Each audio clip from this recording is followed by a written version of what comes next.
Well, welcome back to the So There I Was podcast. I'm your host again, Travis Womack. Today's very special guest is Michelle Black. She is a Gold Star widow of her husband who was killed in Afghanistan, right? And In Africa. Africa. Sorry, I knew it was A involved. It was terrible of me. And just kind of the journey you've gone through to write your book of a Gold Star's widow's fight for the truth. So we'll definitely dive into that and a bunch of other things. But Michelle, thank you for being on the show. Thank you for having me. I'm excited to be here. So, well, as the book says, there's probably a long backstory to what resulted in Brian's passing, and then kind of what happened. And but let's kind of rewind a little bit and just kind of go back to the beginning of y'all's relationship and kind of to that tragic day and the events that followed.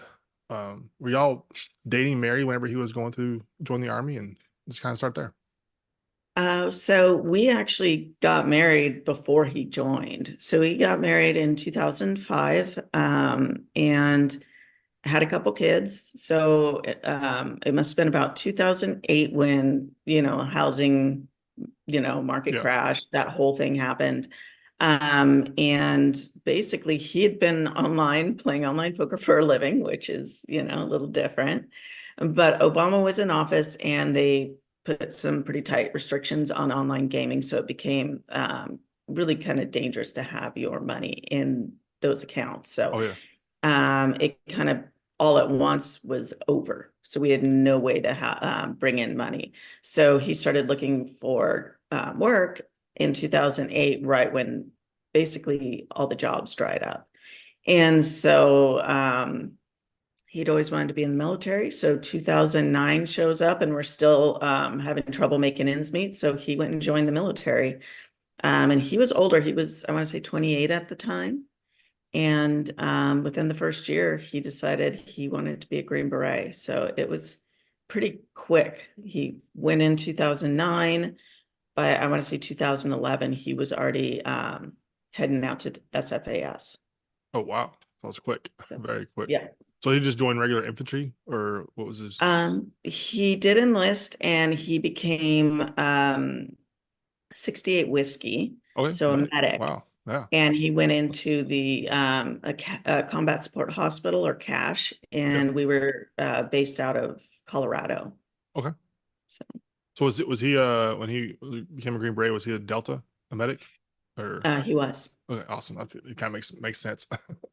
People don't realize Yeah. that that's probably the hardest course of all the courses because it's so freaking long.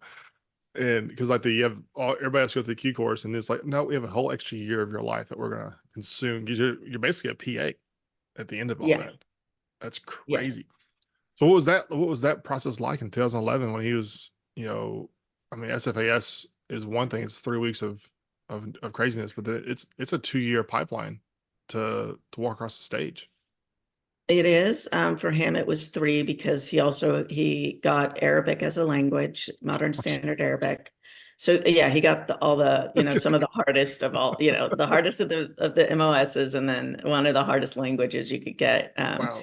But he loved it. So yeah, he ended up being, and I think he got injured once. So he had to miss one cycle at some point because he had to recover, and then yeah. So total, I think it took him about 3 years because we showed up at Bragg in 2012 Mhm. and he walked, and I think he started in August 2012 and he graduated April 2015. Okay. Wow. That's what was that like for your family? Because it was y'all had little young boys back then, and It was a lot, especially having one kid on the spectrum who was absolutely out of control, which meant, I'd get a call every day from school by 10 a.m. to come and either pick him up or try and calm him down or whatever we could do, depending on, the level of his offense at yeah, school. So that was interesting. I've gotten those So, calls. oh yeah. Yeah, you Yeah, understand. It's a whole thing. I have So firemen carry my son out of the cafeteria, so I get it. yeah, Brian taught me wrestling holds to Yeah, literally put him over my shoulder, put my hand through his leg and grab his arm. oh And that way man, if he kicked, he couldn't head really bang you. kick. Yeah, So there I am, No you know. judgment on this side. Don't worry. Yeah, mom in a dress showing up and thinking, oh no, I'm gonna have to carry him out like that in my dress. But you know, like you do what you can. So yeah, that was me not working just because I was trying to manage him 24/7. And Wow. yeah, it was a thing. So and then Brian was just he was gone, you know. He'd be home for a week and then he'd be gone for 3, 4, 5 weeks, depending on which, you know, which school he was in, whether it was Sear school or, you know, whatever, land Right. nav. Land nav was actually better because then he was just gone for a couple nights or whatever. Right. Yeah. And then, you know, I really liked the medic portion because he was at home a lot up until the end of it. Yeah. Um, Studying like crazy. Oh yeah, yeah. But he'd come home a mess. So unfortunately, we had a downstairs where he could enter through the back and it was all tiled and he could walk in and there was just like a washer dryer Just dump and a it all here. shower. So it was like you don't come into the house, you go into the laundry room, start a bleach load, hop in the shower, and then you can Yeah. come up, you know, near everybody else when you're washed down. Be Cause presentable here. yeah, because that course is pretty brutal. So that was yeah, each section was entirely different. I remember one of them, gosh, it must have been he, you know, Brian just had a way of I don't know, I think it was a SUT, which is the final one when they go out and they're in Pine Land and Uh, they're Robin carrying out Sage. Robin Sage. Yeah. And I get a phone call from him. And I'm like, how are you calling me at Robin Sage? You're supposed to be in Pine Land, you know? Yeah. And he had gone out to the very outskirts of Pineland and hitchhiked a ride into the local McDonald's, grabbed himself some That McDonald's, is great. borrowed the guy's cell phone and called me and said, hey, I'm not supposed to be doing this and I better not get caught, but I wanted to say hi. And That's then he's like, I'll awesome. see you in a couple weeks, and then caught a ride back in. So That's yeah. awesome. Oh, that makes me that part of the course. So I told you before we hit record, I was I volunteered with Drew during SFAS. I went to a late November, December class and it was freezing. And I was in Fort Bragg for 5 years and it snowed twice. And both times when I was in selection, I'm like, this is not for me in that regard. I'm from West Texas. We don't do cold. And Oh, gee. but throughout my career, my time when I was in the 82nd, we would get tasked to go be op 4 or whatever for that. And so I spent 17 days in the woods as an op 4 person for the people at Robin Sage. And that was the craziest 17 days of my entire life. Like, we're a conventional unit and we weren't required to shave, nothing. I can grow a beard and I was 24 at the time. And I had this massive, you give me 17 days, I'm a part chipmunk. And but we Oh, are the rules out there because the whole area is thousands and thousands and thousands of acres, and all the mhm. locals know, don't call the cops if you see a dude in green with camouflage on his face running around with an AR, or whatever. So, and we all jump in the back of a pickup truck. There's like 8 of us in the back of a pickup truck with M4s, and we go down to the local snow cone shop to buy snow cones.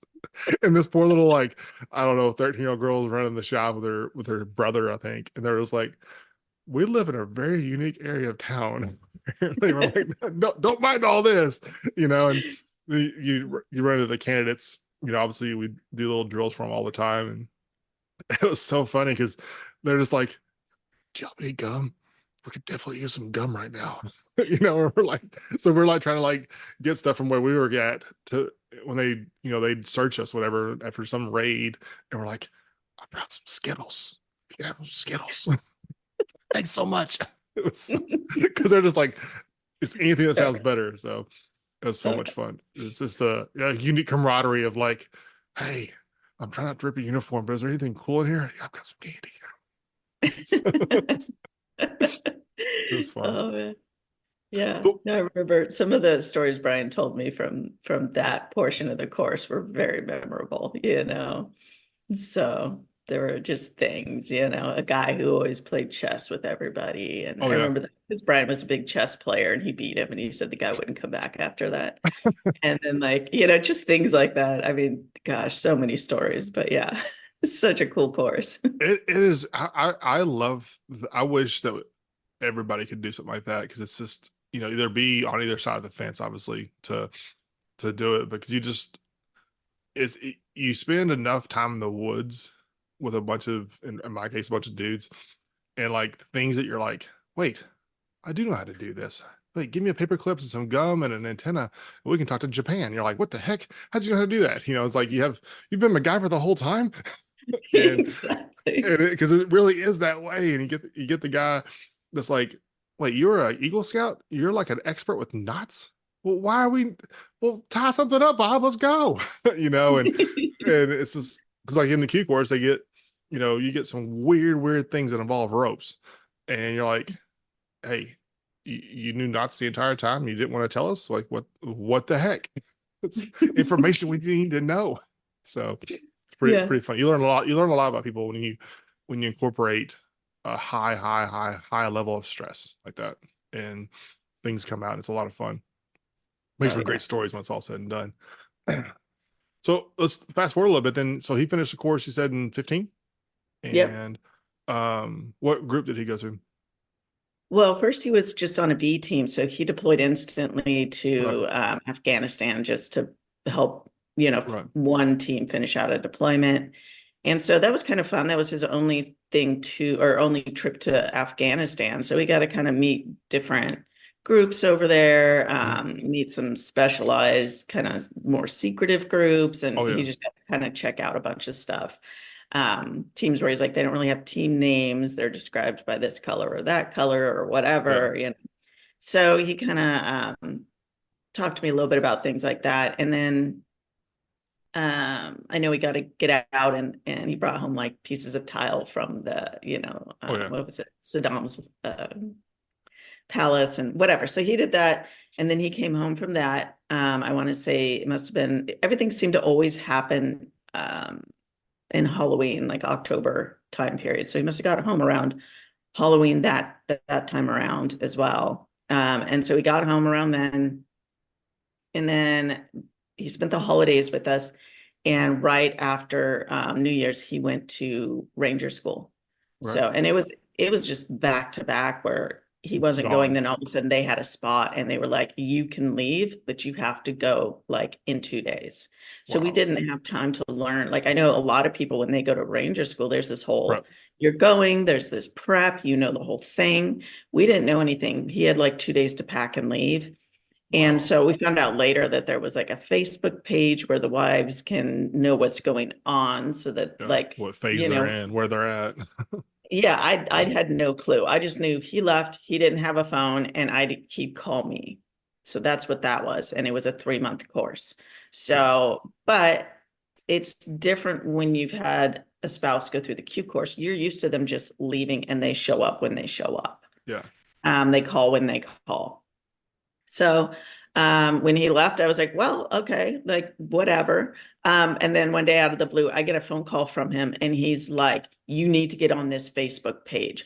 I was supposed to get a box of treats. I've written a list of food I need and I don't have food because I I need a didn't Hershey know. bar. Yeah, none of us knew like they'd basically be starving them. Oh And yeah. so after the first phase, which is a month, he'd been starving for a month and now he needed his food. And I Yeah. failed him because I didn't know Oh my anything God. about Ranger School. But I was like, how was I supposed to know? You just said, I'm Wow. leaving, I'll see you in 3 months. And now I get a call. And he was not the type to ever be angry or whatever. He was Yeah. pretty deadpan. And for him to call and be angry because he didn't have his snacks, I was dying laughing. I I was would like, eat raw okay, ramen well. right now. Yeah.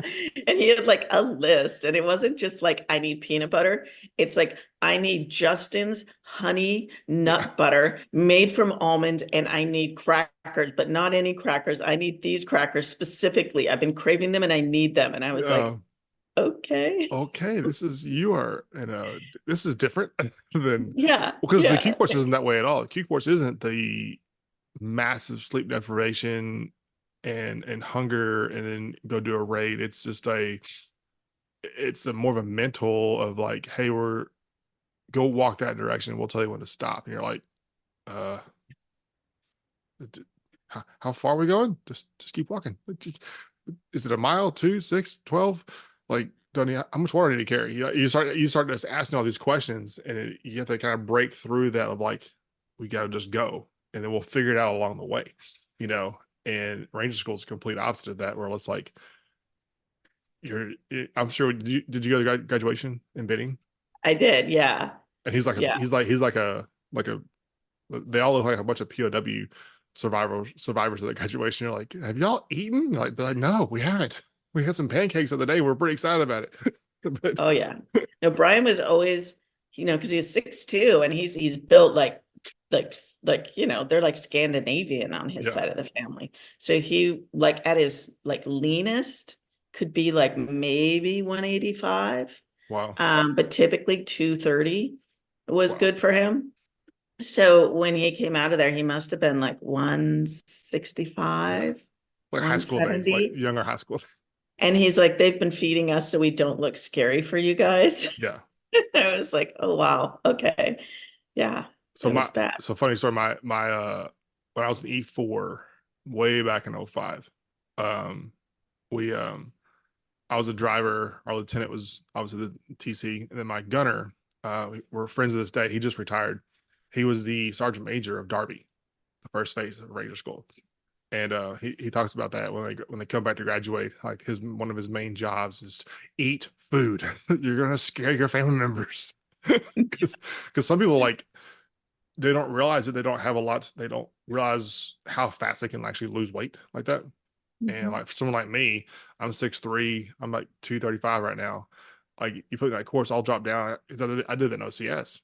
I was about 225 when I went to OCS. And when I graduated, I was like 182. And my wife at the time was just like, no, you look like you're just straight down. Yeah, It is weird looking. Go eat some food. yeah, They not yeah, feed you. I'm like, it's not that we didn't get fed. We just ran an excessive amount of miles. Like it was like half marathons every day, it seemed like. So it's funny. I always wonder what the wives think about when they come to these graduations and they're like, what the heck? Who are you? Your yeah, bone structure just feels so weird. yeah, exactly. I But know Brian always had a big head, so his head looked too big for his body. You know? oh, and they're all buzzed too. So Yeah. they just graduated Ranger School this past Friday, and so I see all these pictures on my social media accounts and stuff, and every time I just laugh. I'm like these poor poor dudes or girls that are there. It's like all of them are just like their heads are just they look like the opposite of the Beetlejuice character. Yeah, it's like the Yeah, bobbleheads. yeah, exactly. So it's funny. I'm like, oh man, so these are the greatest pictures because you look back, you'll never like none of us are ever going to be that small ever again at this age. So it's kind Yeah. of funny to see. So you finished Ranger School, and then where did you go for that? So he graduated Ranger School April 1st, 2016, and he left, I want to say May 15th because Wow. the minute he got back from Ranger School, he was recruited onto ODA 3212. Okay. So they left for their first deployment to Africa, to Niger, and they went to Maradi the first year, which is kind of in the southern portion of Niger. Mm-hmm. So they were in Maradi, Niger, 2016. And so they were there for 6 months and they came back. They got stuck in Rota, Spain, had like mechanical issues with their plane. So yeah, stuck in Rota, Spain, which he had a Yeah. great time. Yeah. He would take me on like, walk around Spain, like doing Yeah. selfies, like videos and stuff, showing me Those Air Force Seville guys, and stuff. it's just the air in Spain is just really bad for the planes. They have to stick around for a while. It's every time. It's weird. Yeah, it's crazy. Brian was kind of annoyed, but then he's like, well, at least I'm in Spain. But Yeah. yeah, it made their deployment, I think, another 2 to 4 weeks longer than it should have Yeah. been. So and then he came back on Halloween. Like he made it, Wow. like I was out trick-or-treating with the kids and he called me and was like, you guys need to come pick me up at Green Ramp. on base. And so it was like we had just started. So I ended up having to go. I ran him over to the local, Rite Aid and picked up a bunch of candy. And me and the kids just passed it around up to all the other families when we got up there. Wow. So, So yeah. third group is that still Bragg? I know third and seventh. I forget who moved to Florida. Yeah, that's third group is at Bragg, Okay, seventh group is seventh. Florida. I get them mixed Mhm. up all the time. Well, I I was do too. I always get so fifth and seventh mixed up, but yeah. fifth is Kentucky. Yeah, that's So, Campbell. So yeah, so yeah. yeah, that's always. So you were Bragg for a long time. Yeah, Man, we were there, I want to say 7 years, wow. probably. Yeah. Or now Fort Liberty. What do you know? The term of the day. Yeah. No, Yeah. all, 7 years too all, long. all of us retro people are like, it's Bragg. It's always gonna be Bragg. Yeah. It's not that I'm anti changes things. I'm like, it's just the phrase is called back at Bragg for a reason. Back at Liberty doesn't sound very cool. Yeah, So, exactly. back at Bragg. Exactly. Yeah. That's Yeah. crazy. Trick or treating. You hear about these like like people come home and like there's a whole reality show about these surprise homecomings and stuff. Most of them are National Guard and reservists most of the time, but the active duty side of it is conventional. I'm like, gosh, we came home on a chartered air flight, air flight. There we go. My brain crisscross words there, and had these huge marching celebrations in the band and all that kind of stuff, and then I'm like, when are these people? Who's coming home and no one knows about it? I was like, I mean, aside from the secret squirrels.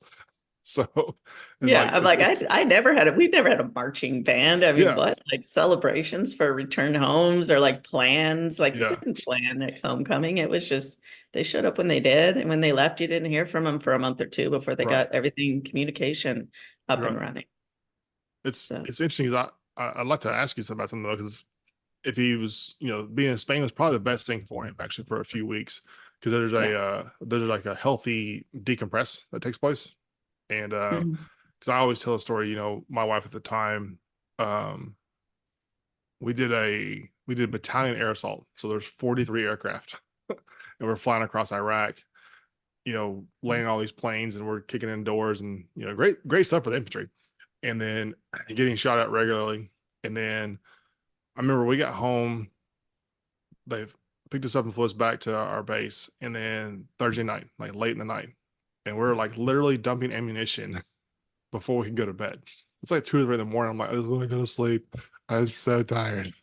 I've been out here for 72, 75 hours. And with all day Friday, we got like a few hours of sleep and we're just like rank ruckus like crazy. And then Friday night, we're on a C-130 from Baghdad to Kuwait. And then we land in the middle of the night and we're in the little terminal barracks there. And then Saturday night, we're on a charter flight, taking off at midnight, going into Sunday, flying back to Bragg. And so we land at 8:30 in the morning on Monday at Bragg, at Green Ramp. And, all the wives and all the families are there, all this stuff. And we're all like, I was getting shot at on Thursday. This is crazy, and Yeah, that's a and lot. it was a really quick transition. And my wife was like, what was it, what is it? As I was like sitting in our apartment, just kind of like not like having PTSDs, it's not like I am wired right now, Mhm. and just kind of like this the ability to get in a car and go drive was like you're just your vision is like just all over the place because you're just doing all that at a high level. And she's like, y'all need counseling. I'm like, this is 2006. We didn't have all this at the time. It wasn't the army had to progress into all those things, and um, so it's come a long ways. But even then, it's like being in Spain was probably the best thing because he could allow his brain to shift over into like I can walk the streets. It's okay, and Yeah. because you kind of have this mindset of like you don't trust anybody for a second, and it's because you've been living in a I don't trust anybody that's not wearing the same uniform as me mindset Mhm. for a good little while. So I'd like to ask you on that. How did you that surprise homecoming and being from combat, even Africa or not, it doesn't matter. It's if they're there for a reason. We're putting ODA somewhere. The risk of danger is pretty high, and to just come home, also he has to be dad and be a husband and trick or treating. What was that fast transition like? Well, I think that, like you said, they had that break in Spain, which I think made a big difference. And then he comes home, but yeah, there's that transition into being dad, and he's been gone. I mean, you could say 6 months, but the reality is that he graduated the Q course on the 15th of or in 2015, instantly deployed. Yeah. Was home for maybe a couple months, maybe it was a month because they had to do, post deployment stuff and Right. then whatever. And then he went to Ranger school. So he was only really home like a month or two, then went to Ranger school for 3 months, then was home for a month and then deployed again. So he really wasn't home for like what, like 3 years, two and a Wow. half years. And then I got the Q Um, course before that. yeah. Yeah. So when he got home from that deployment, what I'd done is so the 31st he came home. We had November and then December. In December, I had planned a cruise, and so really we were mostly either he between him getting home and the cruise, he was mostly home without other people around. And what I found is when we went on the cruise, there were other people around. Hmm. And that's where things would come to a head, Yeah. particularly with the kids Yeah. because especially with a kid on the spectrum Yeah. who honestly was a lot like his dad, high volume, high energy, just, what did you say, like balls to the wall? I mean, the kid Yeah. was off the rails and had no, like, no, like, no, like, no stopping point, Right. And so when you're in a crowd all of a sudden, and then you've got this kid who's obsessed with guns. So we're in a crowd in a foreign country, and all of a sudden he's going, pew, pew, pew, pew. Yeah. Well, then my husband, instantly those bells are going off, and he's wanting to scream Right. and like bark at this little kid who doesn't Right. understand. And for me, that was the first time that I thought, okay, him being in a combat situation in foreign countries is now taking that and implementing, that here back at home with a little kid on a vacation, Yeah. in a It's crowd. tough. Yeah. So it's like I had to pull both of them aside Yeah. and be like, okay, you stand here and stop making gun noises, and then you like, you need to remember he's, 6 or 7 or Yeah. whatever it was. And he doesn't understand, Yeah. so you have to move forward knowing like my response is going to determine what my relationship with my son is like moving Right. forward. Because at this point, he's a child, and pretty soon he's going to start remembering these responses. Yeah. So if you're freaking out, go over there and take a breath, and I will be the parent because I've been the parent for the Yeah. last 3 years, and I'm okay with that. You're the commonality for him for sure. Yeah. And when you're ready to be a calm parent, then you can come in and be the calm parent. Yeah. And if you need to yell at someone, yell at me because I can handle it. Yeah. That's extremely tough. I mean, the autism obviously, I can definitely relate. It magnifies everything. Um, but it's a it is really, really hard. My wife, when we left Bragg, I went to recruiting and we adopted our son, and we had him for literally like 4 days, 4 or 5 days maybe. And he had, back then before it was found out you can't use these things, the little blue nasal squeeze things, the bulbs, like now they're like there's mold in them, so you're just all these things. Like, oh god, I cut one. I was like, oh god, it was nasty. But then it was still acceptable to use those.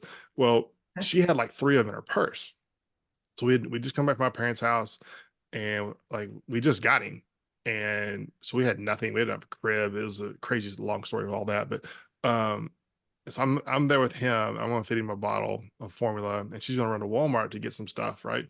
Well, I'm feeding him, and he just like starts to like convulsively like spit up, the bottle and his nose and stuff, and but he's like freaking out, turning blue. And I'm like, oh my God. So I literally do mouth to mouth with my son, close his nose and just suck in me to like pull it out. I had the bulbs. And so I had to make myself be the bulb to like vacuum seal his body and pull it out. It was gross. It was the worst loogie I've ever had in my entire life. Um, but in the midst of all trying to figure that out, I called her and she's at the checkout line, like actively getting stuff scanned. And at that point, I'd never said a cuss word in our marriage. And we're four something years into the marriage. And she answered the phone. She was like, "Hey, what's going on?" I was like, she was like, "He's never done that before." And like she just dropped everything and just left, and she was like, but I think you probably relate to that a little bit of just like, people who are normally calm and don't normally Mhm. yell when they do, it's like, well, something's probably wrong if he's yelling. That doesn't normally happen, and Yeah. it's a relatable circumstance. So, Yeah. but And I think it's that, and you start seeing like more things that are out of character, right? right, So Brian wasn't a drinker. He rarely drank. I think the only time I saw him drink was when he was around my family because my family's super intense. that's the rule. I think it's a rule somewhere in the manual. Yeah, I think that is an in-law thing. But so what I noticed was the minute he came back from particularly Maradi, Niger, it was that where it was heightened, and out of character, like just impatience with the kids, which he normally was great with them, and Yeah, that did subside after a while. And like I right, said, anytime we were home, he's great. But the other thing was drinking. So then he's drinking. And, it didn't occur to me until later, like, wow, all of a sudden it's whiskey and he's smoking cigars like crazy and he's drinking a lot of beer like all the time. And you know what I mean? It's like obviously I think it was later on that I realized he was taking the edge off of something that had happened. yeah, And I don't absolutely, know what happened. And the whole time he's telling me, oh, it's the safest place for me to be. There's really nothing going on in Africa. I mean, if there's nothing going on in Africa, you don't put Green Berets in Africa. no, you don't put an So ODA. You put a B team maybe, but you don't drop an ODA in there for sure. yeah, yeah. And so I think, and I mean, hindsight's 2020, and that was the nice part about being a spouse who never had her husband be in a combat situation that she'd heard about, Right. right? So I got to kind of have that like ignorance or that, Yeah. like, oh, okay, he says it's safe, and I could totally believe it. Right. Well, next deployment didn't go so well, and now Right. you learn the hard way. Like it's like you look back and you go, he was lying to me the whole time, Yeah. and he knew I'd buy it because I was still in that kind of enchanted area where I thought, oh, like as long as it doesn't happen to my husband, like it's not dangerous and it's not happening. Right. Yeah. That's Yeah, I guess the phrase of ignorance is bliss is there to a degree. And yeah. I think there's I think my parents, I retired, a year and a half ago. And so I've been home here in Dallas. And over the past year and a half, I've slowly just kind of shared a nugget here, a story there. And my parents are like, well, thank you for never telling us this while you were doing it, you know? And because my mom, when I was in Afghanistan in '05, like she had to go on crazy blood pressure medicine. And because like she just couldn't relax. She just couldn't, she's just petrified of the phone ringing. Because I'm like, Mom, if the phone rings, it's probably a good thing. It's because a knock on the door is bad. phone Yeah. rings, phone rings okay. Yeah, I So wish my well, phone rang. but the thing is that like where we lived at the time, my parents lived was out in the boonies of Oklahoma. Like, I mean, we have a pretty large cattle ranch, and there's not really the 911 address takes you to this mailbox that is a mile and a half actually from our house. Where the actual Oh, gate wow. entrance is, like it's like 2,000 acres, and so like where the road goes and where we built our house are two different places. And I was like, the chances of them calling actually is probably pretty high, at the Yeah. time because you can't find that. I mean, I've done notification before. It sucks, and it's I had to go to this apartment building in DC. It's a condo building, me and the chaplain, and you have to go to the front desk, and they see the front desk person sees you, and they're like, we need access to the seventh floor. Like you get the key cards and stuff, and it was really kind of a weird moment. I'm like, trying to stop asking for directions. Everyone knows what you're doing, and Mhm. but it's I look back at '05, I got married in '06 and deployed again in '07. And again, my ex-wife, I I always look at that and be like, did I do that right?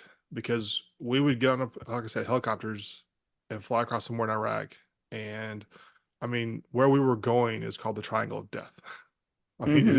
it is literally the worst place. I mean, there's Ramadi, Baghdad, and Fallujah. We were right in the middle of all three of those, Oh, wow. and it's where we were there every single week. It seemed like, and we're there for 3 days, home for about 4 or 5, there for three, home for 4 or 5, and just we would just reset and go and do it again. And we're working with the Delta operators. It's resources were amazing. I don't know a lot. We had amazing Yeah. Yeah. equipment, but I never told her what we were doing.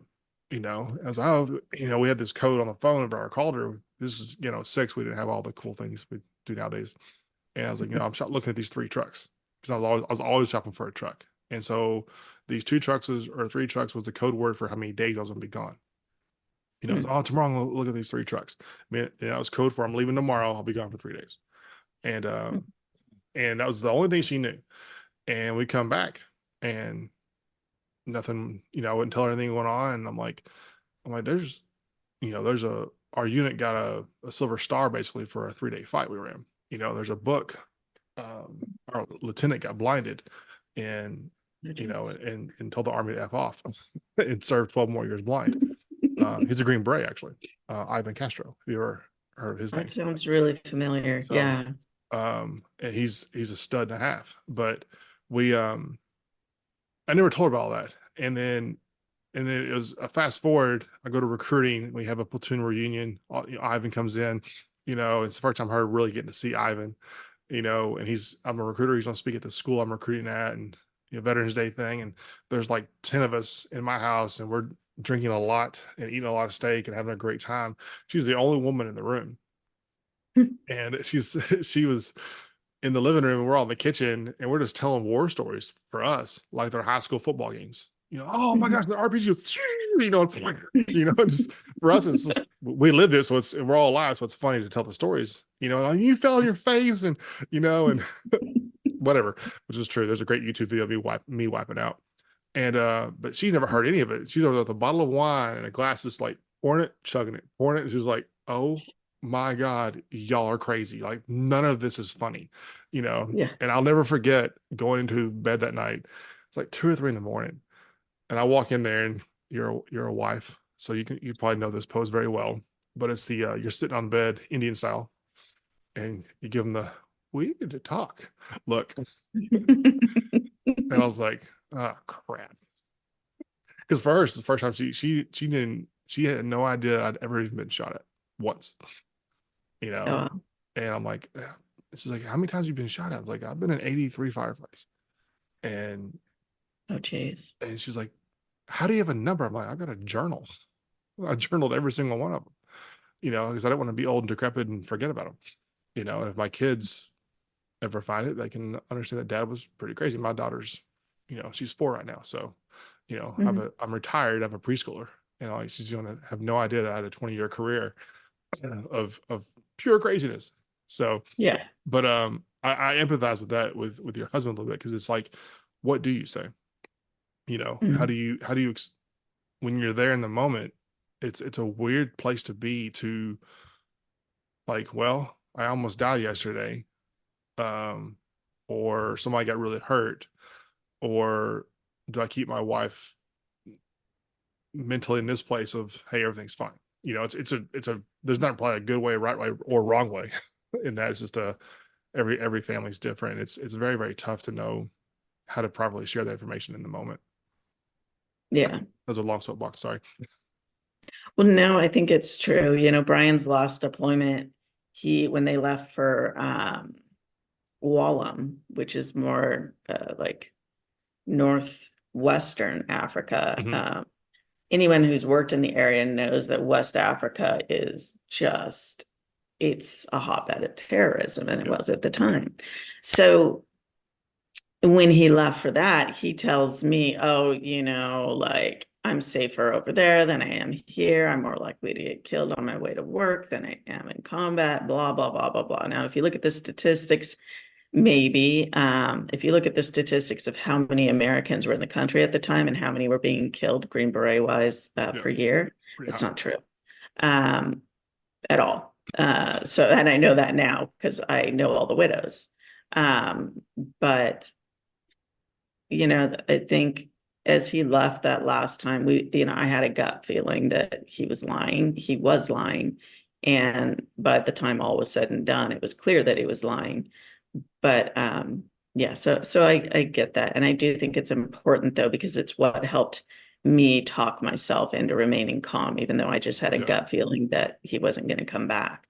Because it was just like, well, he's over there and he needs me to be calm. That's why he's lying to me. yeah, And I'm just going to accept what he said. yeah, And be calm because there's nothing I can do. And it makes him feel better if when he calls, I talk about the traffic on the road to school that morning, or, the guy who hung the door wrong on the bedroom, or something like that. Kiss the Ride It's was awful. You won't believe how bad it was. yeah, exactly. It's like, I Yeah, mean, yeah, it's stupid stuff like, first world problems, yeah. but This mom it's in front of it me had her kid in the left side door. Who does that? exactly. The Yeah. audacity. Yeah, it's just like, yeah, like my hair is curling on the right side this morning and I'm so upset and I mean just stupid stuff, bad hair day. Yeah, But that way he can call and he knows everything's calm at home, yeah, everything's, under control because then he doesn't have to worry at all yeah, outside of what his job is. And I mean, that's the reality of it. If things are calm at home, yeah. his only worry is his job Job. that day. If Yeah, things are a mess at home, he's more likely to screw up doing his job that day because he's worried about what's going on at home and his mind's, oh yeah. distracted. Well, And so that was my goal. I talk about you know, airborne infantry and above as far as those tiers go of people. So the number one emotion I think that all of us would agree without really admitting it is that we struggle with is called helpless. And when we hear problems, when we hear struggles, and we hear whatever, like we just kind of want to. We're trained and mindseted of let's go fix the problem, you know. And so it's really really hard when you're hearing, oh, our kid threw a fit today, and we now have a walkthrough hole from one room to the next. It's like been there. It's actually a true story in my house. Um, Yep. he must have mule kicked the wall, and I'm like, okay, so now we can see from your sister's room to yours. Let's build a Oh, tunnel. we're gonna have to not take off the sheetrock and do plywood. That's Yeah. fine, which I did, and but but if you're deployed and you're like you feel helpless and it sucks, and you're like I can't. I know my wife is struggling. I know that that's not easy. He's getting bigger, and these things are there, and I wish I could help. I wish I could patch the wall or whatever. And it's an emotion that I think a lot of us don't know what to deal with. I know for me, when Ivan got hurt, I was probably about 400 yards away, and I watched it happen. And it's the worst feeling in the world to watch your guys get mortared and just shelled left and right. And you're like, well, it's really hot on this roof, and but we can't move over our position and go like be a part of the chaos. So Mhm. it's just I struggled with that for years of just like it's literally watching your friends just go through chaos, and you hear it on the radio and it's just awful, and you're like you literally can't go anything. So it's just a terrible thing. And I think wives had the reverse part of it, of the deployed service member doesn't want to share their, well, it's crazy, we almost ran out of bullets yesterday. You don't want to tell it to your wife. you know it's just not a good phone call. You don't want to tell them like, yeah, we only carry 210. It's a good day to carry 300, or whatever. So you don't want to hear that either, Yeah. because it's stress for you. But then on the flip side of it is, are you kind of lying in the reverse in a Mhm. sense? It's a tough ping pong of how do you maintain that communication but also be trustworthy. I think every service member, no matter what their job is, obviously some jobs can be more stressful than others. It's a huge challenge. So let's get into the probably the book and kind of what happened, and and if we shed tears here, that's okay too. We're probably going to kind of what happened on the next deployment. So August, I want to say 26, 2006, 17, sorry. Brian deployed to, like I said, Awalam, Niger. And so at that point, yeah, he was in country for about 5 weeks. And on October 3rd, his team was sent out on another, they'd been kind of doing these missions, just kind of routine missions up to this town called Tillawa to kind of, you know, from what I understand, just meet with military leaders in that town, just Nigerian military leaders, do KLEs, Mhm. key leader engagements. And there was a little town right outside of the like, well, Tillawa was the little civilian town, but there was like a little outpost, a military outpost. And a lot of times what they found was there were a lot of ISIS GS or Greater Sahara, so ISIS GS leaders, and there was Oh, that's right. one This is main the middle of ISIS. I'm sorry. My brain just put the, you said oh that yeah. and this is in the middle of the ISIS uprising. Okay, go ahead. Sorry. Yeah, so what they would do is they'd come to that town of Tillawa. So up in that area, it borders Mali, and they could cross in and out of Mali safely. And there was kind of this area up above Tillawa that was just kind of known as Wild West. And so anything past Tillawa was just like goat trails and a few farmers. And then other than that, it was just open space up until you crossed into Mali. And Mali is just a hotbed of terrorism, Right. as I've said before. So there really is no rules up there. So the terrorists, if they needed to do their shopping, would come into Tillawa because it was the closest like village. Right. So they would come down and they would sit outside in the woods and they'd send people into the village. And so that's why Brian's team would go up to Tillawa and just run regular missions up there just to kind of let them know, like, hey, we've got a presence. If you see them, if you feel threatened, let us know. Like, we've got your back. And they'd coordinate with the Nigerian military, which is kind of why we were there, was because, everyone says, why are we in Niger? Well, we were there, first in, last out, Green Berets. We were there because as an ally, we'd been invited by the Right. Niger That's their army to job. kind of, Their job's to yeah, train foreign forces. That's the whole liberate the press thing. Oh, yeah, absolutely. yeah. So we're training the foreign forces to basically combat what was quickly becoming a threat in the area, which was the growing threat of ISIS and militants who were being pushed out of other areas and beginning to take over large portions of West Africa. And so it's becoming very dangerous there. And we can see now long term what happened if anybody's been following what's happened, Yeah. between, because right after that, Syria, whatever, flared up. Oh And yeah. All hell broke so loose. That's the way I put it. It's just oh yeah, and now Niger has fallen, and it's yeah, just it's really bad for the people there because the people there are just again innocent bystanders who now are just living in terror. absolute hell, Yeah. yeah, in terror. So it's really a shame. But what ended up happening is so Brian's team is going back and forth to Tillawa running these missions. Well, they do a mission one day and it's again training missions. So it's Brian and his team. They've got four trucks.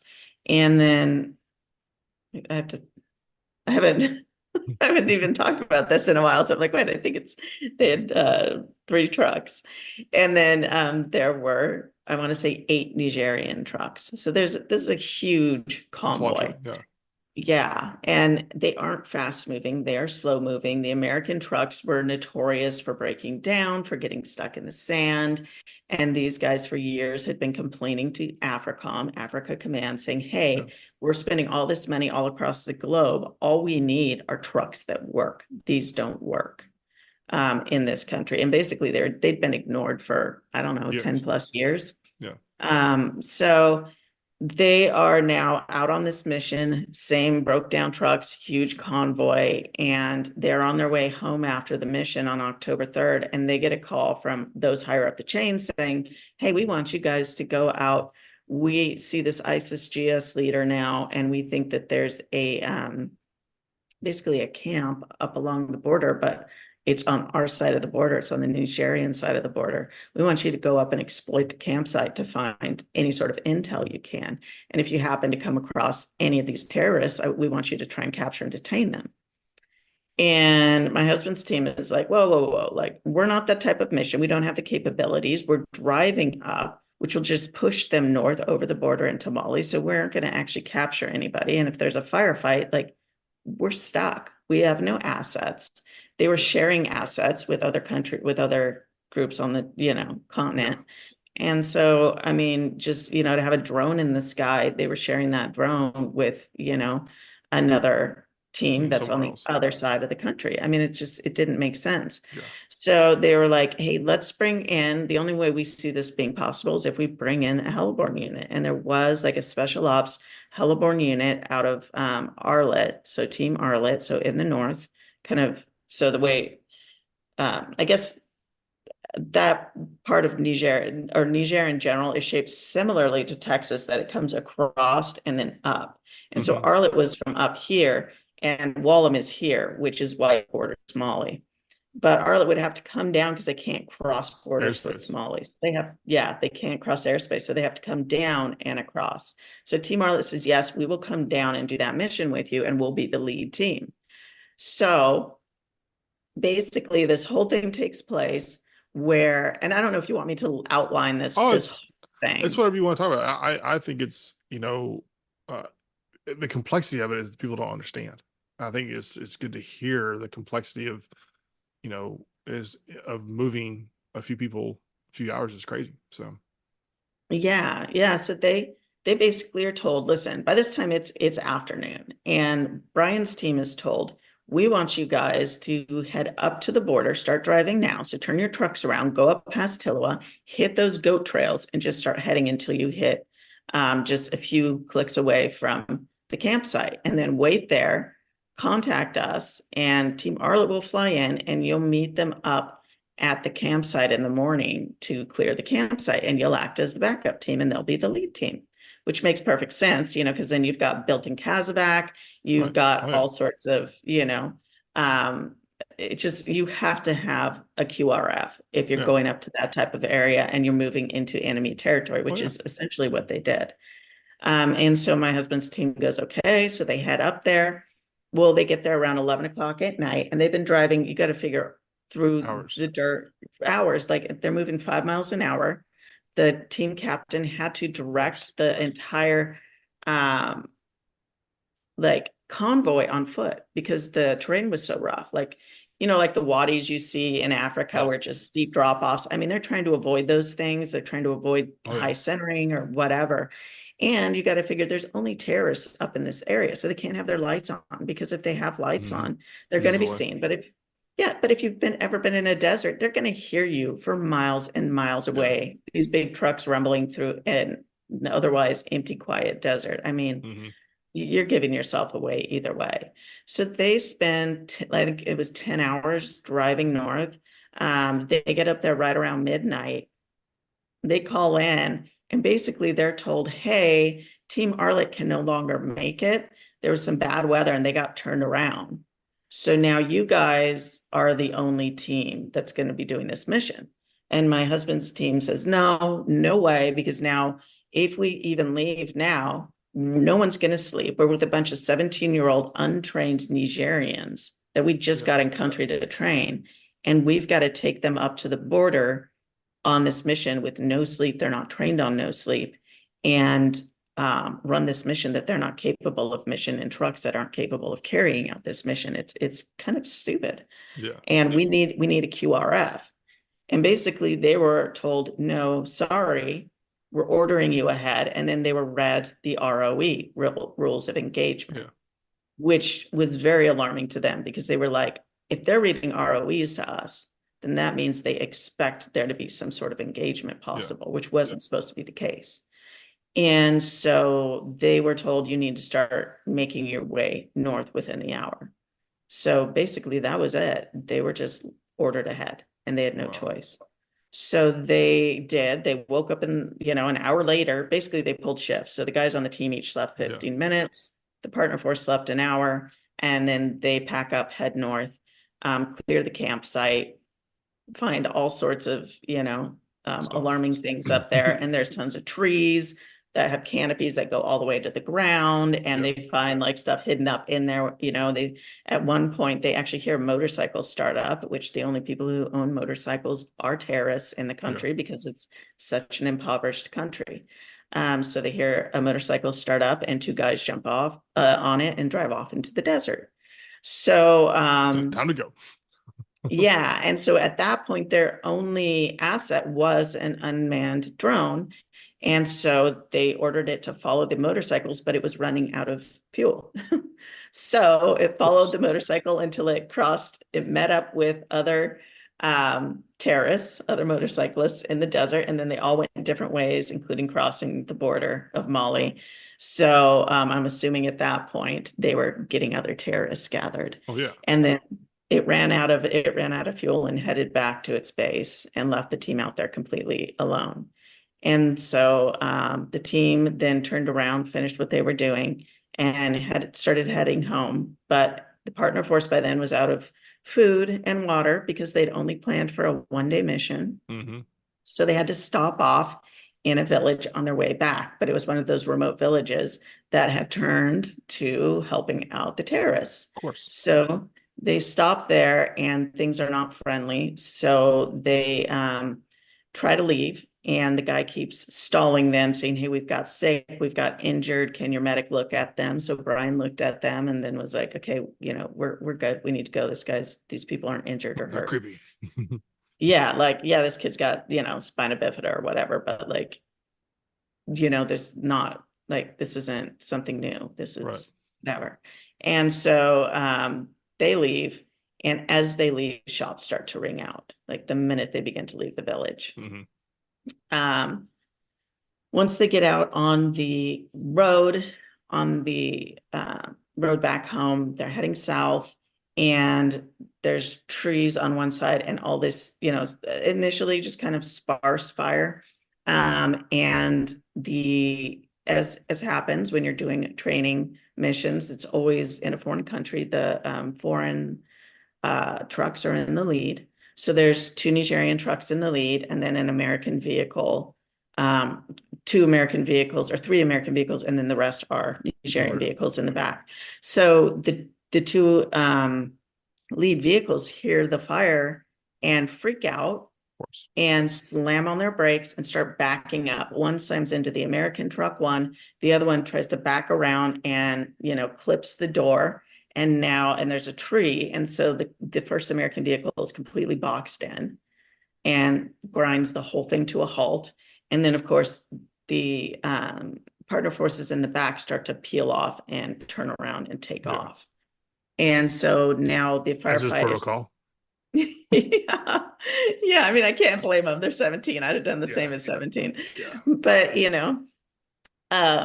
so then the Americans exit the vehicles and fire is slowly starting to increase. They only have 2 mounted machine guns. I mean, they weren't supposed to be going on this mission, so they weren't prepped. They didn't bring all the weapons they should have had. They did not bring, anything other than a few mounted machine guns. Yeah, I mean, that was it. I mean, Brian had a grenade launcher, I think, but that was all they had. And so they pull out the machine guns, start using those, and the captain grabs a couple partner forces, runs around. He's like, "We're going to do a bold flanking maneuver, see what's going on." He runs around and begins to see that every guy he puts down, there's like 5 more popping up. Yeah. And then all of a sudden he sees a whole group running in, and they're trying to outflank the team on the road. He can see that they're well trained, and he's like, "I've got to get back to the team." So we start moving because we're about to be overrun. So he runs back, tells them, "Hey, we've got to get out of here." And the team starts getting everybody into the trucks, throws a smoke bomb, starts to move. And ironically, there's actually head cam footage because one of the men who was on my husband's truck had been wearing a head cam video. So that was released, at least only a few minutes of it. A few minutes of it was released by a terrorist organization and by SOFREP. Thank you, SOFREP, and CBS News. So that essentially shows just the end where my husband is killed And then the other two men are killed, Jeremiah and Dustin. So Jeremiah Johnson and Dustin Wright. So what isn't shown is the full 45-minute video, which was honestly, to watch it, the family members were allowed to watch it, and it's now used for training purposes. But you see all these guys fighting like absolute heroes. It was wonderful hearing Jeremiah Johnson just, yell, scream, call them all sorts of names that I won't repeat, and just having a good time, and same with Dustin. And then they were asking Bryan, what was interesting is when they threw the red smoke and everyone was supposed to be clearing out, Bryan was commanding that truck because he was the senior medic at the time and he'd been on the team the longest at that truck. And they'd asked him like, hey, Bryan, what do we do? What are we doing? And Bryan said, I think we need to stay behind. So Bryan made the choice to stay behind and move the truck into a blocking position so that they could basically keep fighting, and that allowed the rest of the team to escape. Wow. So, and knowing Bryan and just the way his mind worked, because like I said, he was, chess was his thing. He was very strategic. He had won second at nationals when he was 11 years old for chess. So he was brilliant, and he was a numbers guy, and having all the training he had, he loved to talk. Tactics was his things, and odds. So I think he knew the odds of anybody getting out of there at And that play point. poker. I mean, play Yeah, professional and poker. So poker. it's like, I mean, Yeah, you have to do statistical analysis in your head real quick. oh yeah, no, he paid off our first car one time on a Wow. couple of good hands. But yeah, so IRS, don't listen to that. You hear that. yeah, that was a long time ago. Um, but yeah, so he basically made that choice for them that they would stay behind. And I know in his mind at that point, because when I found out later, we'll get to that, but that he hadn't made it out of the firefight, I knew he'd done something to save somebody. I just wasn't sure at that time. And this video wouldn't surface for a while, but I knew him. And I was like, I know if he's not alive, it's because he did something to bring somebody else home. And I don't know what that is yet, but I'll figure it out. Yeah. And when the video came out, it became clear when he's like, no, I think we need to stay behind. He was definitely calculating the odds of everybody getting out versus, his friends and him staying behind. So they created a blocking position. Bryan had just dialed in that M240, and it was very accurate, and they just started taking out vehicles with that if they could. I think they took out one vehicle with the M240, and then they just got overrun. The minute Bryan went down, Jeremiah ran after him, and then it just was too late because it's like that, all it takes is a second break in the firefight, and yeah, they were overrun. And so then Dustin and Jeremiah drug Bryan behind the truck, and then that's when all the terrorists just overwhelmed the truck, and they tried to run, and it just couldn't happen. Wow. And so then the other trucks, they moved just I think 30 meters, and then a couple guys dropped off, realizing that truck was gone, and ran back looking for him and never found him. And then the trucks went to so they did two, I think, 30-meter bounds.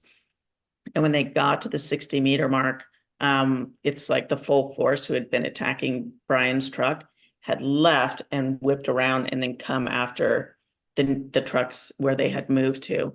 And now they were starting to overwhelm them on that end. And so all the trucks turned and began to head back into, because there was just kind of a little like marshy, like forested area. So when they turned and they moved back towards the forested marshy area, there was one other American who wasn't able to get back into his truck, and that was Jeremiah Johnson, or not Jeremiah, geez, LaDavid Johnson. And he was a wheeled mechanic who was attached to the team. And he was only 25 years old, I believe, at the time. And he ended up running, I want to say, a mile uphill and diving under some trees. And that's where his body would later be found. The terrorists chased him with a mounted, I want to say a mounted machine gun or some sort of artillery. and just took him out in there. But he took out several guys before they managed to kill him. So, It's and then the rest intense. of the team, yeah, and the rest of the team ran, ended up having to ditch their trucks, and basically they were being chased by like mortars and all sorts of Oh yeah. weaponry into the trees. And I won't get into all of that, but No. eventually they were picked up and rescued, but it would be several hours.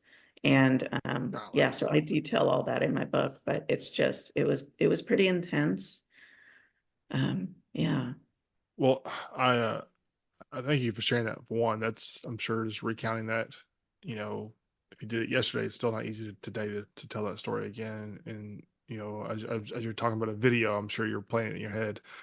You know, and it gets me emotional just because I can totally relate to those moments. You know, they're awful. But Yeah. so the the title of your book though is "A Gold Star's Widow's Fight for the Truth." So to fight for the truth means that you were told a lie. I would assume. And so kind of let's just kind of fast forward just a little bit. Obviously, you know, Brian, the team, and the guys get killed and they get rescued and stuff. But they what happened? You know, what obviously you got a knock on the door. So And yeah, kind of let's go back to yeah, that. I didn't know anything. So yeah, I get a knock in the door. Brian's just deployed, and I get a knock on the door that Brian's been killed overseas. And I'm blown away, and the first people start showing up. Colonel Moses, Lieutenant Colonel, I didn't see the Lieutenant Colonel, but all these people who are involved in decision making and whatever. And they're going, listen, your husband was on a routine mission. We're not sure what happened. Don't worry, Miss Black. We are going to run a full investigation. And I'm going, okay, he was on his typical missions. He'd been telling me, I mean, not telling me about them, but, generally like, oh, we're just, doing a general mission. right. So I thought, okay, he's on a routine mission. How would that lead to his death? But they're going to do an investigation. That's great. And then, that starts being reported on the news. It's all over the news. Obviously, his face is in the news Right. every day. And this is October. So that investigation is opened up right away by SOC Africa, Special Operations Command Africa. Well, they're a 3-star command. So the 4-star command comes in and shuts that down, which if I'd known anything at the time, that would have set off alarm bells. Red flag. So then AFRICOM, yeah. So then AFRICOM, the 4-star command, Africa Command, opens up their own investigation, and they assign somebody. So the 4-star general assigns the guy directly under him to run the investigation. And so he's running the investigation under the direction of his Boss. commanding general. Right. And so that starts off, and by January, what I hear is that the team who Brian was over there with had acted like a bunch of cowboys and gone rogue, chasing after a terrorist. And that the captain mainly had filled out CONOP, concept of operations reports, that misled those highest up the chain. And to me, you have to figure there were 4 men killed. 2 were support and 2 were Green Berets. Brian was the only married Green Beret, and Dustin was new to the team. So I knew these team members. I'd known them for a couple years, and I knew their wives. And so the one thing I knew is Brian would never go rogue, right? He's not a cowboy, never has been. And like it's idiotic to think a group of Green Berets would go rogue. Right. Maybe Yeah. one of them is dumb enough to do it. But I mean, a whole team isn't going to go rogue, and they're not going to follow a team captain who's new to the team going rogue.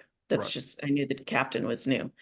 And so when I started hearing that they'd gone rogue, I just laughed because I was like, okay, this is the media doing what media does, right? Like they're not getting this from anywhere. They're saying, oh, anonymous sources. Well, what's an anonymous source? If you're an anonymous source, then you aren't relevant to It this. means made up.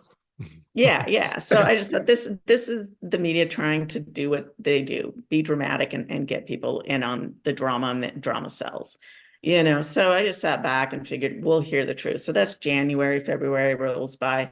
March happens, and that's when the video is released, the head cam video, and that was pretty ugly. And then of course the the investigation tells us, well, we're going to have to take a little bit longer. We were hoping to have the investigation done by March, but now it's going to take a little longer because we've got this video, which seems ridiculous to me at this point because they should have known about it long before then, and they probably did. But so they say that, and they continue to do these investigations. And then, of course, ironically, Chain of Command, National Geographic had been doing a series called Chain of Command, and they had actually videoed, run a whole series. And one episode was done on my husband's team right before he was killed. Oh. And so then that released. And so it just was like one thing after another come the spring. It's the team went rogue, and then it's here's a video of your husband's death, and then here's a video of your husband right before he died, and so then it just was nonstop attention on this subject. By April, we were all worn out, all the families, we were just exhausted because you can't grieve with that. Your husband's face is on TV constantly. Your kids can't go anywhere. It's horrible. And so then April happens. We sit down in the briefing room. Finally, me and my father-in-law had discussed it extensively, and my mother-in-law, because he was a former Marine officer, so he knows what investigation should look like. So we've got our list of questions. We have a conversation before, like the night before, like this is what we want answered. We go in, and I think they thought we were going to be stupid and they could just lie to us, because what ended up happening was them repeating what we'd heard in the news. Mm-hmm. This is a team of Green Berets who went rogue and acted like a bunch of cowboys. This is the team captain's fault because he filed inappropriate con ops for that first mission. And what they didn't expect was when I said, well, what about the 2 follow-on missions? And they were like, what do you mean? And I'm like, well, they completed successfully that first mission, didn't they? Well, yes, Miss Black, but I'm like, but what? Like, if it's completed successfully, what does that matter? Well, he had, misstated it. And so they weren't properly prepared, and we probably would not have signed off on them going on that mission if we had known what they were really going to be doing. And I'm like, well, they said that they were doing a civ mil recon, right? Oh, well, yes, Miss Black, but there's no such thing as a civ mil recon. There's no doctrinal definition for civ mil recon. That's what they tell me. Right. And I'm like, right, there's no doctrinal definition. But if you've ever talked to anybody who's operated in that capacity, they know that there is a civilian recon, right? Well, yes. And I said, and there is a military recon, right? Well, yes. And I said, so doing a KLE with a, military group, and then doing a recon with the civilians, that would be technically a civilian and military reconnaissance mission, correct? Well, yes, Ms. Black, but there is no doctrinal definition for civ mil, and therefore, Captain Perezzini misled us. And I said, well, that's great. What about ConOp 2? Let's talk about that. And they were like, well, what would you like to talk about? And I said, who wrote that? And they were like, well, we're not, at liberty to release that. But those were people who had the authority to, write those, and those were written properly. And I said, well, why can't I see those? Well, those are, classified. And I said, okay, well, did Captain Perezzini write them? Well, no, Miss Black. Why not? Well, he didn't have the capability. Why did he not have the capability? He was on the ground and did not have a computer at the time. I said, okay, so for the second part of the mission, which he was forced to go on and protested against, somebody else wrote that for him, and that had full approvals. Well, yes, because it was done properly. I said, okay, well, what about the third one? Well, I said, did he write that one? Well, no, Miss Black. So we do this back and forth, and they just won't answer me. And then I'm like, okay, well, when you sent him up without the Team Arlet, I said, in the first ConOp, in the second ConOp, you guys stated that they needed the QRF, and they were working as the backup team because they didn't have the equipment they needed, correct? Yes. And I said that there was a significant enough threat that they needed a second team, correct? And he goes, yes. I said, so did you run a second threat assessment to show that the threat had been significantly diminished so that now they only needed one team? And then all of a sudden the investigator, who had been appointed by AFRICOM, starts to like stutter. And then the guy who was running the the lawyer in the room stands up, sits down, stands up again, is like shaking his head, like how he's supposed to answer, like yes. And then of course the guy running the briefing says, "Oh yes, we did," which ended up being a lie because when we Right. got our final briefing later, we found out that that's not what happened at all. They never did. The was it the things that go the who, what, when, where, why, how, the three five the Five W's. five W's. That's what it is. They were not all there for the final con op. They hadn't all been done. It was done so hurriedly, and we were never explained why really they had been sent up there. Right. When like the mission made no sense. So they lied to us. And again, at the end of that, I was very frustrated, and they just basically left it with, "You need to trust us, Miss Black. This was Captain Perazini's fault, and he will be held accountable." And I was disgusted, to say the least. So we left, and I thought, okay, they're going to do a press briefing next week. As long as they don't hold somebody accountable, I don't care, because I'm not wanting, like, this is war, right? Right. People die. That happens. Yeah. I don't have a problem with the fact that Brian died for his friends, because that's the reality of it. Did he die for freedom? I think other people's freedom, yeah. Yeah. Because that's what the Dio Presso Liber motto That's the is. job. Yeah. Yeah, and I'm okay with him dying for other people's freedom. Um, but really in that moment, he chose his friends' lives over his. And so I'm okay with that as long as his friends are not now being thrown in the brig Yeah. or Criminals. scapegoated. Right. Yeah. Right. Like they all were at war, people died. Okay. I don't need someone to be punished for that, whether they're the officer who ordered the mission or they're the guys who were on the ground and suffered from that call. So for me, I just thought, whatever, we'll see the media brief and see how this goes. Well, at the media brief, now the 4-star general was there. And he basically said all the same things I heard in the brief. Then he went one step further because he stated that while all teams on the continent were performing optimally, Brian's team was not indicative of what special operators do. And I think the minute those words came out of his mouth, I think that was when I went from, I've got this long fuse and, kumbaya, to, Burn it down. yeah, burn it down. I'm done, because I'm Yeah. typically a very, very reserved, quiet, shy, just don't want to bring any attention. And then I thought, I don't care what it costs. Like, and I don't care if they come after me and take everything away from me. They can, like, do whatever they want. They've already Yeah. killed him. They've lied to me. There's a video of his death. Like, what more can they do to me? And so at that point, I reached out to the guys on the team, and I was like, you guys are all going to be hung. You're going to be like the guys who end up, they're going to start taking out 15-6s on you. You're going to end up in the brig. Yeah. And this is not good. So I said, what I want to do is I want to start interviewing you one at a time. And they told me, no, we don't want to, because we don't want you to be involved. And that's when I said, I was Too like, late. I became involved the day Brian died. Yeah. And, like, what are they going to do to me at this point that they haven't already done? Like, you going to jail? I'd rather go to jail than have done to me what was already done to me. So I Yeah. don't care at this point. Or done So again they to somebody agreed. else. Yeah. So at that point, they were like, well, as long as you know what's at risk, then okay.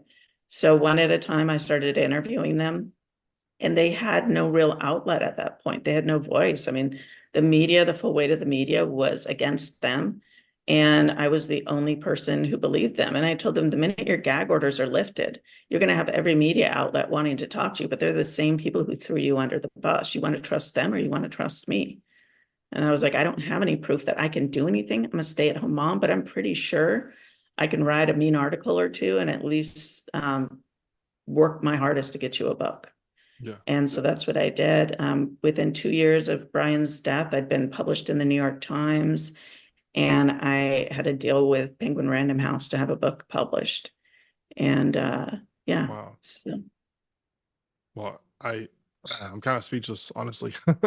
The it's being a part of the Army for 20 years and very proud of what I've done. There's always people who want to cover their own butts, for lack of better words. I mean, it's what it comes down to. It's any business out there in the world. Doesn't matter if it's manufacturing, banking, or teaching, or military and stuff. It's just like you get people that, oh crap, that wasn't supposed to happen. Bob, hey, come here, Bob. This is your fault. Okay, goodbye. And it just turns into one of those, and I hate that. And and there's always lessons on leadership and things, but like it's, I think people don't understand what to do when it hits the fan. It's like that wasn't supposed to be like that. They were supposed to just go up there, pick up a computer, and come back. And holy crap, we have a whole entire ODA seriously being engaged, and that was not part of the plan. And I hate it for you and your sons and anybody else that's happened, and you look back on our recent history. It's like my brain just forgot the girl's name when the war first started. She got captured. Um, the mechanic. Um, they sent the Rangers in to get her and the ODA team. Um, Okay. I don't know. right when we invaded Iraq in '03. Um, oh my gosh, that girl. They got ambushed. The truck got hit and all this stuff, and they captured her. She was a prisoner for like 2 weeks, and we sent in a ODA and like a ranger company to go get her. Okay. My brain just stopped. But there's all this like what really happened in the fight, and supposedly her weapon was wrapped in plastic because they didn't want to get it dirty. And you hear all these things in the news of this like, Mhm. is wrapped in plastic? That doesn't make a lot of sense. Like I'm I mean, one, I understand that the dust is terrible, but two, where'd you get plastic? Yeah. I'm actually more. If this is true, I'm actually more impressed. Like, where did you find plastic in the middle of Iraq? Like Yeah. it's not a, Super it's resourceful. not a. I'm actually, we should give him a medal for that one. And so there's all these things. But I say that because, I was in part of a horrible accident in 2007, Okay. and we were coming back from a mission. It's kind of weird how the similarities of, like, we went to go do this thing on the way back. This other thing happened, and it was pretty simple for us, a routine thing. We're in a bunch of trucks, poured off an entire village, raided a house, found a guy, got his phone, get in the truck, come back. We're on the ground for like maybe 3 hours, Mhm. and some pop shots were in the distance, but we're like, we're not. I'm so tired. I want to go over there, And on the way back, there's IEDs now have gone off day in and day out on these roads on this one bridge on Highway 1 that runs from Baghdad north to all the way up to Tikrit. And it's this bridge is literally like an elevated highway over all of northern Baghdad. You're driving, there's houses all under you and power lines and stuff. It's like they literally built a highway over what was already there. And if you've ever been to Austin, it's like that. So Okay. it's like we could have, okay, never mind. It's Texas. We have plenty of land to go around this, but whatever. Let's just build two highways right over it. And Yeah. but there's IEDs have gone off and there's holes in the sidewalls and all this stuff. Well, we're going through this little zigzag chicane checkpoint, and the sun's coming up. It's like 5 in the morning, and the driver just kind of just went through the chicane, and then there's a hole in the bridge, about a 2 foot hole, and it is a 5 ton truck, and the tire went in it, and the whole truck just flipped, and, Oh, and it had 18 guys in it, and the two guys that we captured, and the whole thing just flipped over and went over the bridge and dropped 35 feet to the ground, and whew. it went from being like, I'm really tired to, oh crap, we now we have to get off. This bridge is like 6 miles long, and we're like in the middle of it, so we have to go all the way back. We're like finding some ropes. We're rappelling off the bridge to get down there to our guys because they're, it's chaos and all this stuff. Anyways, long story short, 7 guys got killed, and then not counting the 2 Iraqi guys, and then we had like, everybody 5 guys were put in the hospital for severe injuries, and the driver is the only guy that did not have a significant injury at all. He had a cracked wrist. That's it. He cracked his wrist. And Wow. the TC, the lieutenant, had a dislocated shoulder and broken collarbone. And then the gunner on the flip, it literally ejected him and threw him in the woods. And Okay. he came when I was the third truck on the scene. He's already back on the scene. He was pulling bodies out of this wreck, and I'm like, are you okay? He's bleeding down his head. And he's like, I hit my head pretty good. And we're like, your skull's exposed, dude. Good God, man. Like Oh, wow. you're not okay. But it just shows like, you saw the video of your husband and you see stuff and you're like, you see stuff in movies, you're like, it's a movie, but then it really happens and you're like, no, there are people that do that. The people that just in the midst of hell can do things that you're not supposed to be able to be doing. Anyways, Mhm. and through all that, obviously it sucked. You can't land helicopters in the middle of a village, so we're trying to figure out what to do. And it's long, the whole day. We didn't leave till like 10. It was like 5 hours of hell for us. And Yeah. but we had no idea that like because our that happened in September the 10th for us. No, September, no, it was the morning September 11th, actually, which is odd for us. That happened. We didn't get home until late October. So that month and a half of time, just the crap that went home with the spouses. Because every guy that got killed was married. And it was awful. And I remember I got home from that deployment on like a Tuesday or Wednesday, and me and my wife, we go to church, and one of the wives was sitting like a row in front of me to the right, and I lost it. I lost all like whatever's going on in church. I have no idea what was saying, what the statement was. I gave her a huge hug and was just like, I'm not in the mental capacity to talk right now, but you know, and then talked to her for just a little bit. But then fast forward years and years later, 2018. That wreck was in 2007. 2018, I was in the old guard at Arlington Cemetery, and we're doing flags at every grave, flags in for Memorial Day, and I was doing the flags in section 60, and I I go over to my friends. There's three of them in a row. I put the flag at their grave, and this lady walks up to me. She says, "Oh, did you know Michael?" And yeah, I mean, I knew him, but we were different platoons and stuff. And so, are you with the scouts? I'm like, yeah. I was like, I was. How do you know that? It's like, well, I recognize your name. And I'm like, holy cow. And, and so I'm his mom, and I Oh, lost it. Like, yeah. lost it, and, but we had a pretty long moment of tears. And but what's funny is that we were talking once we kind of regained composure, and she's like, yeah, it was, you know, that first notification, like, why does it need to be a suspected lie? Because it was defaulted to an IED. Oh, they were hit by an IED, and all these guys got killed. Mhm. And I was like, y'all were told that? And she's like, yeah. It's like, it wasn't even close what happened. And she's like, well, I think the people just didn't know because I think that they hit an old IED hole, and then they Mhm. rolled the truck over, and so people just put the two together and said, oh, it was an IED that rolled the truck. I was like, no, this is literally your son tragically died in a vehicle accident overseas. And, of all the things that could happen, it was that. And I found out later on that that was the month and a half of hell for all these wives of just not knowing what happened. There's a desire to know. You don't want to know what you do. And, Mhm. I was like, no, and I walked her through the entire thing, the entire scene. My brain works really good at recalling terrible events, and I Mhm. replayed it. No, so and so passed away over here. I carried his stretcher, and he died on the helicopter that we finally got him to on the way out. That's him right there. I said I held your son's hand as he died. You know, and Mhm. just trying to comfort her. Like that was the honest to God truth of this is what happened. This is where everybody was, and all these things. And it was just I hated the fact that there was even a sense that even that they ever felt that was a lie. Like, Yeah. it was like the opposite of yours, where it was, well, this wasn't very heroic. So let's say something that so it sounds heroic, Kind of like the Pat Tillman thing. It right. just, Make it's it a, more than what it was. It's like it sucks. It's war, it's chaos. It's at the core of it, it's chaos. And like I talked at the very beginning before we hit record about there's a civilian military disconnect of what can people accept, you know. well, and it's like, the families and the soldiers, like the actual enlisted, they care about the truth. Oh. My son says, "All right, autism at its finest, right there, walking in his underwear." He's like, "What's up, guys?" Yeah.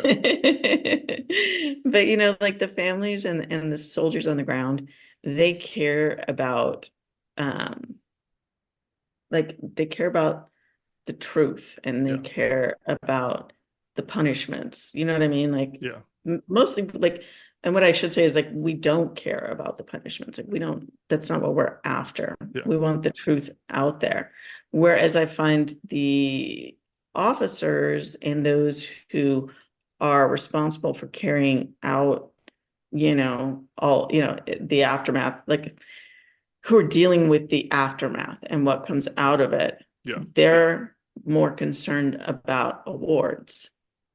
And Yeah. for me, I'm like, I never Careers. cared. Yeah, they care about careers and they care about awards. And so they look at everything and it's like, well, this team can't, like, if we're going to blame them, they can't be overly awarded, or if they didn't, they do weird things, or they didn't die the right way. So we're going to lie and say that they did have this heroic death. And the way to prove it is by handing out medals, Right. and so it's like, It's a tough they're thing. yeah, so they're punishing the wrong people and handing out awards in the wrong spots, and it's Yeah. it's all about, it's just, yeah. It's because at the end of the day, there's recruiting, and you got to have a cool story to help get people recruited. Yeah. Because if you don't, it doesn't work. And um, I remember with Ivan when he got hurt, I was a recruiter. Like, oh, we don't want to bring a blind guy that got hurt in a war to recruit in a school because like people think he get hurt in war. I'm like, have y'all not ever read a history book ever? Like, Yeah.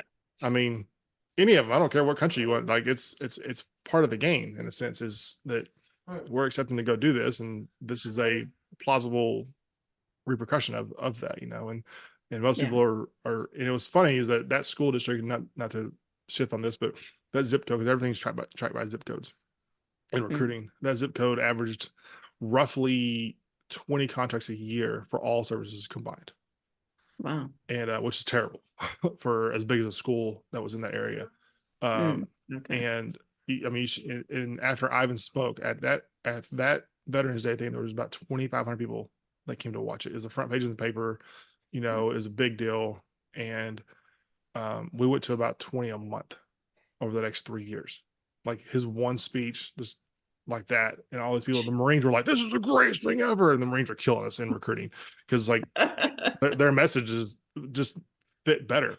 I'm like, well, that backfired a little bit. We're still getting some good contracts, but that it's killing my career, you know. Yeah. But people don't want the truth. They And I'm do. like, here's a guy who's got no eyes in his skull, Mhm. and he runs marathons, Oh, wow. and on his shirt, on the back of his shirt, it says, "I will never quit." And the person holding his shoelace, guiding him, has the exact same shirt, and the back of it says, "I will never leave a fallen comrade." you know Wow. I'm like, they're literally, this should be a commercial. We are missing Yeah. the point. and Yeah. the user rec at the time was like, no, no, we don't want people to know that. I'm like, this is the best message ever. I'm like, Shugart and Gordon, let's talk about them, all these Yeah. guys. So it's It's so true. messaging is a tough thing, and people don't want to accept the reality of war, as I call it, and Yeah. that it's chaos. But well, hi buddy. Sorry, he wants to be a part of the podcast.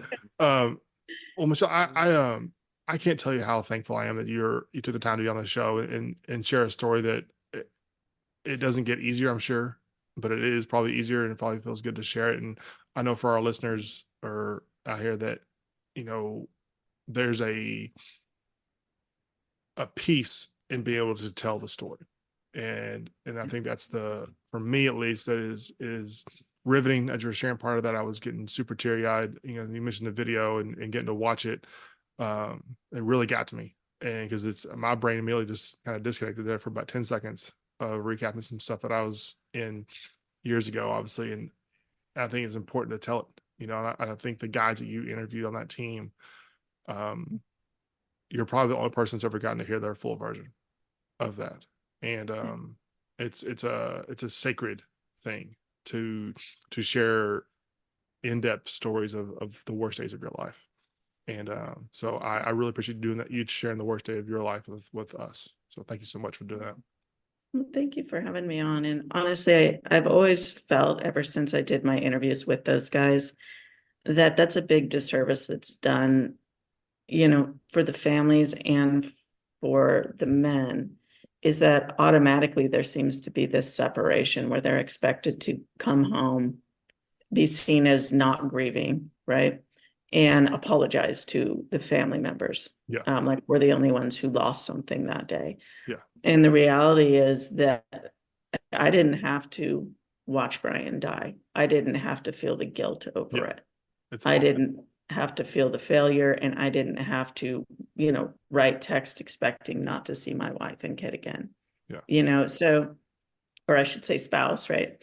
But they did. And then they come home and they're bawling and apologizing to me. And that's something that I right away just started telling them. And I write about that in my book, that they weren't allowed to apologize to me, period. They were allowed to talk to me. They were allowed to, like whatever, but saying sorry, like if they're going to apologize to me, then I was going to apologize to them Yeah. because we all were going through hell, Yeah. just different versions of it from the same incident. And I think I didn't like the fact that they were then scapegoated and made to feel like they needed to just get over it and move on and go back to work, and like they hadn't been affected and I was the only one affected. Like to me, that was it was not acceptable that I should feel entitled to be the only one grieving Yeah. from the incident. It's a crazy thing, but I'm kind of lost for words, honestly. But the for any Gold Star family member out there, it's just it, it's really weird to look at both sides of the feeling of loss and grief and how it's handled. And I really commend you honestly for writing the book. So I think for people to know that the book's out there and that it's okay to say I'm sorry, I did everything I could, you know, and it's okay to say on your side of it like, hey, I'm sorry that this is happening, and I don't I don't think a lot of people know that that is okay, you know. I've personally dealt with that, and it felt great to get it out there and be like, there's nothing we could do, you know. Your son died. I was holding his hand, and he was there, and then he wasn't, you know. And I was like, it's, you know, your Brian was a medic, you know, or a Delta, so it's super medic as we call it, right? And it's like Yeah. internal bleeding is the worst thing there is. You can't do anything. You can't do anything. And if you're just a conventional force like we were, like we're barely even allowed to give you an IV anymore.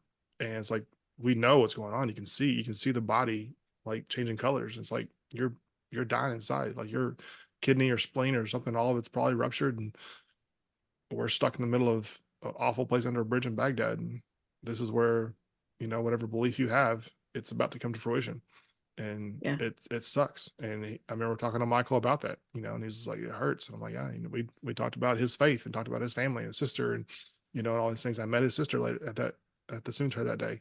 She Mhm. was, gosh, 8 when he died, and here she was, this 22-year-old girl, and married and got a kid, and and it's like, life tragically goes on, and but there's always, there's a few questions you want to answer, and so I'm glad I got to be that. I'm glad you got to get the truth of what was going on, and shockingly, the video blows my mind, honestly, that you got to see your husband in the worst scenario, of course, but like doing what he loves, and Yeah, it brought me a lot of peace to see. I mean, I didn't watch the full video because I didn't want to watch everybody die. right, But I watched up to the point where he said, we need to stay here. yeah, Because then I was like, okay, he did make that choice. And he is moving that truck into a blocking position. He's doing something tactical yeah, that he knows is saving his friends, and he's choosing to give his life right now. I know yeah, that's what he's doing. yeah, And so at that point, I couldn't, you know, it's it wasn't this, it gave me a lot of peace yeah, because it was like he chose this. We're both adults. I think I would have had a harder time if he was my kid, yeah, but we're both adults and he chose that. And if that's a choice he made, I'm fully aware. And because I know how his mind worked, I was like, he was fully aware that he was probably going to die, but he also knew that it bought his friends time. Yeah. So that's okay. He played a poker hand. He went all in. I mean, that's the Yeah. he pushed it in the table and said, let's go. So, Yeah. well, thank you again. And if you're new to the show, by all means, please subscribe. And if you haven't gone out and bought the book Sacrifice, a Gold Star Widow's Fight for the Truth, you really should. It is on my long list of books I need to listen to right now. You're like my sixth author. I've had to, so I've got so many books. My Audible is long. So, but thank you Yeah. again. Well, And we'll see you on the next show.